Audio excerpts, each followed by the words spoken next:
Christopher, apprenti, évolue au sein de la boucherie depuis un peu plus de 2 ans. Son formateur, Benoît, lui délègue de plus en plus de responsabilités, comme celle de découper l'arrière de la viande de bœuf. L'arrière, ouais, c'est beaucoup plus de responsabilité que l'avant. J'ai toujours peur de couper dans un morceau ou on sait par où il ne faut pas. Ici, de nouveau, la difficulté est de savoir comment séparer ces morceaux de viande. Les nerfs ou les membranes en dessinent parfois les contours. Il faut avoir l'œil.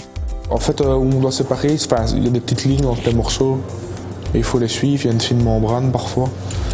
Mais c'est pas évident. Ou un nerf aussi. Bon, maintenant, s'il se trompe et qu'il vient à couper quelque part qu'il ne faut pas, ça coûte cher. L'étape suivante, une fois les morceaux séparés, c'est de savoir ce que ces morceaux de viande vont devenir dans le comptoir.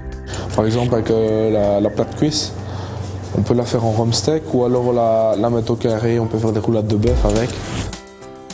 Et ici, c'est plutôt un exercice de mémoire. À la longue, quand on nous montre et tout ça, alors, on retient par cœur, on sait ce qu'on peut faire avec. Parfois, j'hésite encore, ça arrive. Christopher relativise. Il sait que Benoît est là pour vérifier son travail. Disons qu'il n'est pas certain de son coût, il nous le demande. Déjà, autrement, bien sûr, s'il va vendre un filet mignon au prix des carbonates, évidemment, il y a une fameuse perte. Petit regard en arrière sur le chemin parcouru. Christopher devient, jour après jour, un ouvrier à part entière.